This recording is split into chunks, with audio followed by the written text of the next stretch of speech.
Tibullus, Elegies, Book 1, Part 10. Tell me, who was the first to forge the deadly blade? Of rugged steel his savage soul was made. War that day and slaughter were born to humanity. That day there was opened a shortcut to grim death. Or was the poor wretch blameless? Do we turn against ourselves the blade intended for wild beasts? Rich gold, the fault lies there.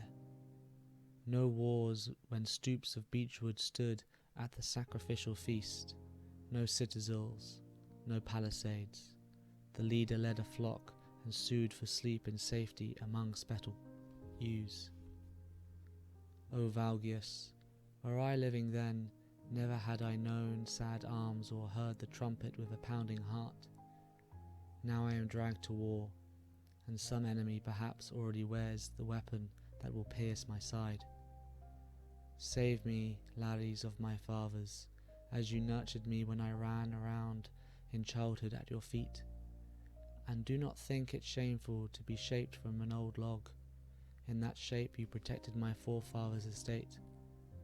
Men kept better faith in the days when wooden gods humbly decked and tended stood in tiny shrines, friendly if one gave them the first of the grapes, or bound their sacred locks with spikes of grain. And the man whose prayer was answered would bring them cakes of meal, his little daughter following with honey in the comb. Then turn aside, O Lares, the bronze missiles from us, and the country offering a hog from a full sty. I shall follow, clad in white, bearing a rush basket bound with myrtle, wearing a myrtle wreath myself, so I may find your favour. Others can be brave in arms, and by the grace of Mars cut down the opposing leaders, to tell me as I drink of their exploits in the army, and paint camp on the tabletop in wine. What madness to join forces with sombre death in war. Her threat is close, and unperceived her coming. Below there are no cornfields, no tended vines, but barking Cerberus and the ugly steersman of the Styx. There, with cheeks grief-smitten, and with ashen hair, a pallid multitude drifts by sunless lakes. It is not the true hero the man slow age surprises in a little hut with children around him. He shepherds his own sheep, and his son follows the lambs, and his wife prepares hot water for the bath. Such life be mine, and with it leave to shine white-haired, recounting in old age old memories. Meanwhile, let peace attend the fields. White peace in the beginning led ploughing oxen under the curved yoke. Peace fed the vines and stored the juices of the grape for sons to draw wine from their fathers' casks.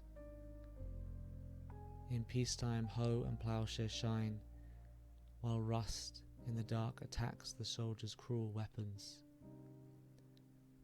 Home from the sacred grove the farmer far from sober drives wife and children in the wagon. When Venus's war flares up, the woman then bewailing torn hair and broken door weeps for soft cheeks bruised, and the winner also weeps for the mad strength in his hands. But love, the mischief maker, feeds the brawling with abuse, and sits there obstinate between the angry pair. Ah, stone is he and steel who strikes his girl. He drags down gods from heaven. It is enough to rip off the thin dress, enough to disarrange the well-set hair, enough to draw her tears. Oh, 4 times happy he whose anger makes a tender woman weep.